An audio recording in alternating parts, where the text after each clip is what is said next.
मेरा बाबू बैठ जाओ, चारों में बाबा ही बाबा हो रहा, बैठ जाओ। सरवण जी, मैं आपकी बात का समर्थन करता हूं। तो बाबू तारू, चलिए सरवण जी का समर्थन करता हूं।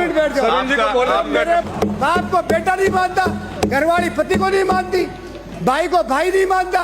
क्यों? जो जैसा खाओगे अन्न वैसा हो जाएगा मन। मैं तो थोड़ी बाबा ले गया था, बाबा विदेश गया था, आपने गा दिया। अगर इस देश का सबसे ज्यादा भट्ठा बिठाया तो बाबाओं ने बिठाया। ये गाय लिया और बांद्रा बना के घाल के मंदरा और जगह जा। एक तो आसाराम तो जेल में पड़े ही है, राम रहीम पड़े ही है, आसाराम पड़े ही है, राजपाल के वो हरियाणा में तो 32 मोटा जेल में। मेहरबानी करके उत्तेजित मत हो, गुस्सा मत करो, बाबा गुस्सा नहीं करते हैं, बाबा आशीर्वाद करते हैं। आसाराम जेल में जोधपुर में पड़ा है और अभी तक मंदिर नहीं निकाले हैं। मैं क्या कह रहा हूँ, ये जो मैंने बोला है ना, आप करेक्ट कर लेना। ये जो जर्सी गाय है, अमेरिकन ब्रीड है, ये कांग्रेस सरकार ही लेके आई थी और एक किसानों को दुखी करने के लिए, ये किसानों को परेशान करने कांग्रेस खेतों में होता है। देखो मेरा समय खराब किया, मैंने सभापति मुझे कोई नहीं खड़ा होगा, मेरा 2-3 मिनट खा गए।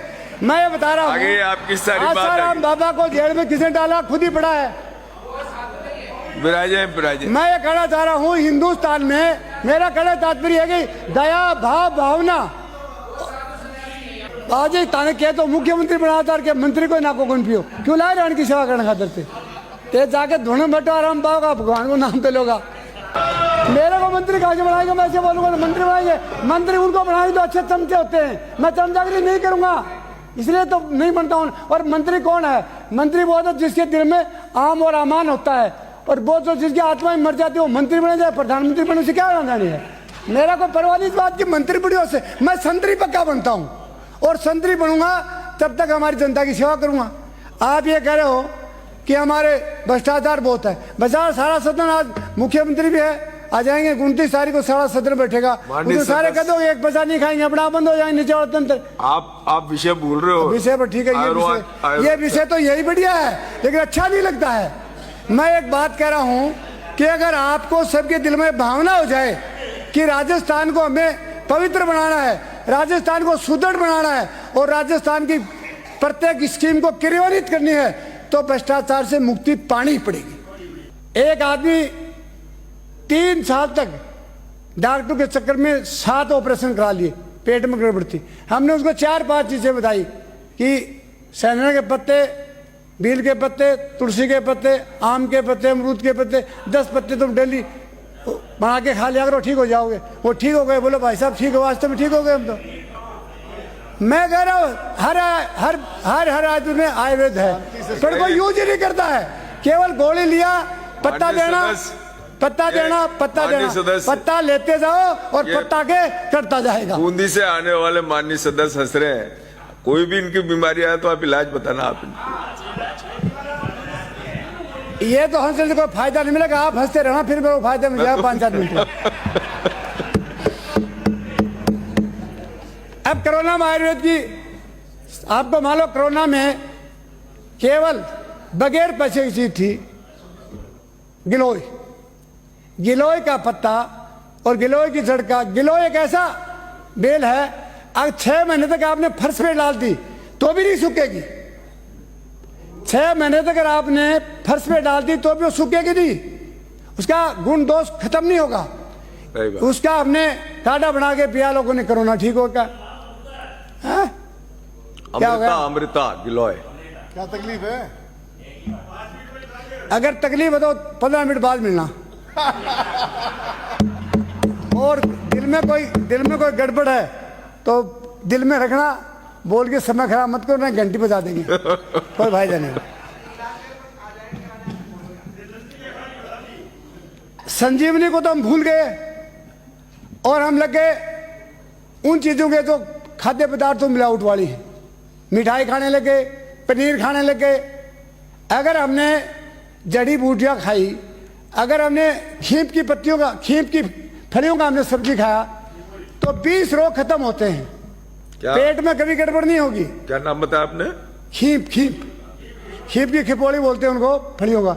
अगर हमने करेले खा लिए बाढ़ पर से उतार के, 50 रोग खत्म हो जाएंगे।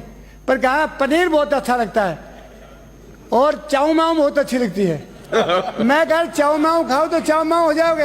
एक सेठ कलकत्ता का मिला, उसकी घरवाली में था वजन 110 किलो वजन, और उस खुद में था 115 किलो वजन, और पोते में था 90 किलो वजन। इनके लिए मत कहो, सबको। मैंने कहा तुम्हारा सेठ जी क्या हाल है? बोलो सबको। मैंने कहा तुम्हारा सेठ जी क्या हाल है? बोलो तीनों गोदाम दर्द है। तो मैं क्या खाते हो? बोलो चाऊ माऊ खाते हैं, बर्गर खाते हैं। तो मैं कहा दर्द मेरे आएगा तेरे नहीं आएगा। तो बर्गर खाए तो दर्द ही आएगा। तो मैंने उसको 3-4 योगा करके बता दिया। बोले ये तो मैं अगली उम्र में कराऊंगा, अगले जन्म में तो नहीं कर सकते। क्यों नहीं कर सकते? जीभ का स्वाद और जीभ की गड़बड़ आदमी को खत्म कर देती। जीभ से कोई गलत बोलते हो दुनिया गुटेगी, जीभ से ज्यादा खा जाओगे तो मरोगे। इसलिए जीभ का ध्यान रखना आपको। तो आप ये कह रहे हो कि देखो मंत्री जी क्या हो रहा है, हम तो आए भरते हैं तो हो जाते हैं बदनाम, और वो कत्ल भी करते हैं तो चर्चा तक नहीं होती है। हमारा तो हम तो कुछ भी कर दे तो हमारे तो दुनिया भर के लांछन लगा दे कि तुमने ये किया, तुमने ये किया। और आप लोग कुछ भी करते हो कि राज में हो, आधे से ज्यादा तो डर के बारे बोलेंगे नहीं, आधे से ज्यादा तो डर के बारे बोलेंगे नहीं। ये हिंदुस्तान इतना कमजोर देश है जिसमें अगर किसी का राज आ जाता तो रात को 12 बजे मिल के आ जाते हैं। राज से मत डरो, इंसान की इंसानियत से डरो। राज किसी का आ सकता है, राज आ जाए तो क्या होगा? हम कोई गड़बड़ नहीं करेंगे, हम कोई अपराध ही नहीं करेंगे तो क्या पुलिस हमको पकड़ के ले जाएगी? पुलिस में तो इतना दम ही नहीं रहा तो किसी को पकड़ ले। पुलिस तो अपने टाइम पास करती है। अब आपके सदन में मुख्यमंत्री जी कम आते हैं, गृह मंत्रालय का जवाब एक ही देता है, आंगनबाड़ी का जवाब भी कोई देता है, सबका जवाब अलग अलग देते हो। नॉलेज तो प्राप्त करना पड़ेगा। नॉलेज नाम लेने से नॉलेज नहीं आएगा। नॉलेज ले लोगे दुनिया के सबसे। स्वामी विवेकानंद जी पूरे हिंदुस्तान में जब जाते निकलते थे पूरा देश प्रदेश विदेश देखता था। और जिसको ज्ञान ही नहीं होगा तो कुर्सी तोड़ने का काम करेंगे। सुबह जवाब नहीं आ रहे थे, जवाब नहीं आ रहे तो कहे मंत्री जी अध्यक्ष साहब कितने दिन बचाएंगे? पत्ते की ओट में बैठ के कितने दिन राज करोगे? नहीं कर सकते। दम पे करो। फौजी क्या करते हैं? एडी और पंजे के पास नौकरी करोगे तो हिंदुस्तान के सबसे बड़े सोल्जर बन जाओगे। इधर आदमी के पास ये नॉलेज होना चाहिए और सबसे बड़ा तो आत्मबल होना चाहिए। आत्मबल जिसके पास नहीं है वो व्यक्ति दुनिया का सबसे कमजोर व्यक्ति है। और आत्मबल कब आएगा? जब उसके दिल में सत्यता होगी। सत्यता नहीं होगी, कमजोर होगा। आदमी कमजोर वही होता है जो रिश्वतखोर होता है, अपराधी होता है और दूसरों के चापलूसी करता है। चापलूसी करने वाला आदमी डेली मरता है, चापलूसी करने वाला सुबह से शाम तक 100 बार मरता है, और बहादुर आदमी जिंदगी में 1 बार मरता है। आपको मालूम है शेर अगर जंगल में मर भी जाएगा, शेर अगर जंगल में मर भी जाएगा तो गिद्दड़ 6 महीने तक उसके पास नहीं जाएंगे। उनको क्या मालूम मर गया? देख तो सकते ही नहीं ना, देख तो सकते ही नहीं ना। और गिद्दड़ मरेगा तो हजारों माखियां उसके पास आ जाएंगी, क्यों? मरा हुआ तो है ही पहले से ही, और मरी गया ही। आप देखो, आप अभी बात कर रहे हो, ये तो आयुर्वेद वाली बातों में बहुत ज्यादा लंबी है, पर कह दूंगा। अब आप आइए गौ माता पे। गौ माता है ही कहाँ? मैं आपको ईमानदार से कह रहा हूँ मुख्यमंत्री जी, हमारे सिंघाड़ा में एक गाय थी, एक हाथी के 10 गाय थी, 16। वो पहाड़ में चढ़ने के लिए चली गई और एक गाय वहां पे आ गई रात को, और वो रात को नहीं आई तो घरवालों की चिंता हो गई, और रात को उसी गाय के उस बछड़े को खाने के लिए जर खा गया।